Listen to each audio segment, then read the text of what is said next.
Dear students, Assalamu alaikum and welcome to your English class. Hope you are doing well. Well, dear students, we will continue with the topic the Kashmiri shawl. As in the previous lesson, we came to know that Kashmir is famous not only for its scenic beauty but also for its handicrafts that have won name and fame throughout the world. Among these handicrafts is the Kashmiri shawl, a fine and light wrapping that keeps you warm in the winter and gives elegance to your personality. तो प्यारे बच्चों, हमने पिछले video class में ये पढ़ा था कि कश्मीर न सिर्फ ये कि अपनी कुदरती खूबसूरती और नज़ारों के लिए दुनिया भर में मशहूर है, बल्कि यहाँ के हैंडीक्राफ्ट्स और दस्तकारियाँ भी कश्मीर के लिए दुनिया में नामो नमूद और शोहरत का बाइस बनी हुई हैं। इन्हीं हैंडीक्राफ्ट्स में, इन्हीं दस्तकारियों में एक जो अहम यहाँ का प्रोडक्ट है वो है कश्मीरी शाल। तो कश्मीरी शाल जो होता है, it's a fine and light wrapping that keeps you warm in the winter and gives elegance to your personality.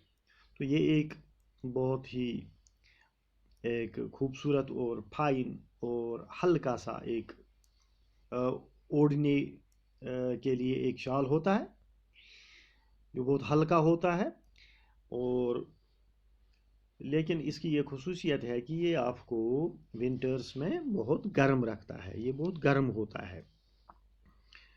तो एक तो ये आपको गर्म रखता है और ये बहुत ही खूबसूरत होता है और आपकी शख्सियत को ये निखारता है, और उसमें ये कोई भी शख्स जो शाल ओढ़े हुए हो कश्मीरी शाल, तो उसकी शख्सियत जो है बड़ी पुरवकार दिखाई देती है। तो इसी कश्मीरी की शाल के बारे में आज हम पढ़ेंगे कि ये किस तरह से बनता है और इसको किस तरह से बनाया जाता है। Dear students, Kashmir has been producing shawls for centuries now. France, Francis Bernier, Francis Bernier, Francis Bernier was the first European who visited Kashmir in 1664 and who wrote about the softness and delicacy of this local fabric. तो कश्मीर जो है, यहाँ पे सदियों से ये शाल बनाए जाते हैं।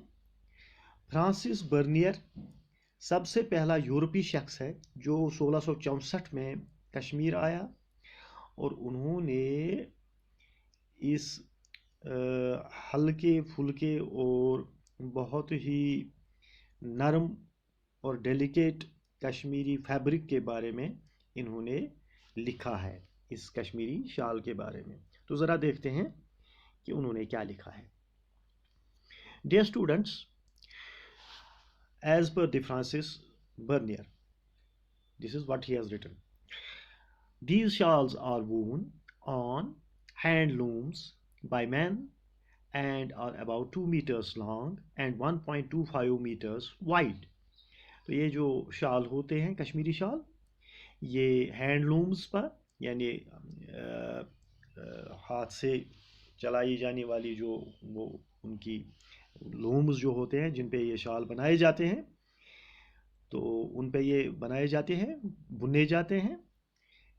उस वीविंग जो उनका वो एक तरह की एक मशीन ही समझे, तो उस पे ये बनाए जाते हैं। तो इनकी जो लेंथ होती है वो 2 मीटर होती है और वेड्थ इनकी होती है 1.25, यानी 1.25 मीटर इनकी जो है वेड्थ होती है, वाइड इतने होते हैं ये। तो Bernier talks about two types of shawls. One made with local fine wool and the other from the soft underfleece hair from the breast of the wild goat, the Kale goat. तो ये जो Bernier हैं इन्होंने दो किस्म के शालों का जिक्र किया है. एक तो वो है जो लोकल गोट के वूल से, ये जो मकामी तौर पे यहाँ बकरियाँ पाई जाती हैं या शीप, तो उनके जो वूल से ये यहाँ के जो शाल हैं ये बनाए जाते हैं. और दूसरी शालों की किस्म वो है जो कि ख़ास तौर पर पहाड़ों में पाए जाने वाली एक बकरी जिसको हम केल गोट कहते हैं, तो उसका एक अंडर फ्लीस होता है, यानी उसकी बालों के नीचे एक छोटे छोटे जो बाल उगते हैं, तो उन बालों से ये ख़ास किस्म का शाल तैयार किया जाता है. तो ये जो शाल इस केल गोट से तैयार किया जाता है, इट्स मच मोर एक्सपेंसिव, ये बहुत ही महंगा होता है क्योंकि ये गोट्स यहाँ पे पाई नहीं जाती, इनके लिए पहाड़ों में जाना पड़ता है इस वूल को, इस फ्लीस को हासिल करने के लिए. इसमें बहुत सारी मेहनत लगती है. In winter, the wild goats found in the high altitudes of Tibet and Central Asia grow a layer of soft hair under their normal cow's hair. This helps them survive in cold at the high altitudes.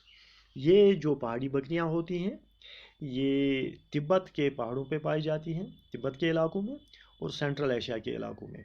तो जब winter होता है तो ये अपनी इस ऊन की जो लेयर होती है उनकी जिस्म पर, उसके नीचे ये ग्रो करते हैं एक सॉफ्ट हेयर की layer of soft hair. They grow a layer of soft hair under their normal coarse. ये जो उनका ऊन होता है उसके नीचे एक सॉफ्ट हेयर की एक लेयर ये उगती है इनके जिस्म पर. तो ये सॉफ्ट लेयर की हेयर जो होती है ये बहुत गर्म होती है और इनको ये हेल्प करती है कि ये जो बहुत ही सर्द और हार्श विंटर होता है उनमें हाई आल्टीट्यूड्स पर इन गोट्स को ये बचाता है, इनको ये प्रोटेक्ट करता है. When spring comes, these goats shed off their extra layer by rubbing their bodies against bushes and rocks. तो जब ये विंटर ख़त्म हो जाता है तो ये गोट्स जो हैं इस एक्स्ट्रा लेयर को ये शेड ऑफ करते हैं, ये अपने आप को रब करते हैं, अपने आप को ये किसी चट्टान के साथ या किसी रॉक के साथ या किसी बुश के साथ अपने आप को रब करते हैं और ये जो एक्स्ट्रा लेयर इनकी होती है उसको शेड ऑफ कर देते हैं. Now there are farms where the goat is reared and the wool is collected. तो अब आहिस्ता आहिस्ता अब फार्म्स भी बनाए गए हैं जिनमें ये गोट्स जो हैं ये पाली जाती हैं और उनसे वूल कलेक्ट किया जाता है. The local people gather this fleece called thumb in Kashmiri and is sell in Kashmir Valley. तो ये एक्स्ट्रा लेयर वूल की जो शेड ऑफ करते हैं तो लोग इसको गैदर करते हैं, इसको जमा करते हैं इस फ्लीस को, फिर इसको कश्मीर वैली में लाके इसको बेचते हैं, इसको सेल आउट करते हैं. इसको कश्मीर में फंब कहते हैं. ठीक है. We have now farms where Kale goats are reared and wool is collected on a large scale. तो अब केल गोट्स के लिए फार्म्स भी हैं जहाँ पे केल गोट्स को पाला जाता है और उनसे ये वूल हासिल किया जाता है. तो dear students, in Kashmir and other areas local goats also produce wool and are combed to remove it, but the shawls made from this wool, that is from the Kale goat's wool, they are inferior in quality to those made from the wool got from the wild goats. तो ये जो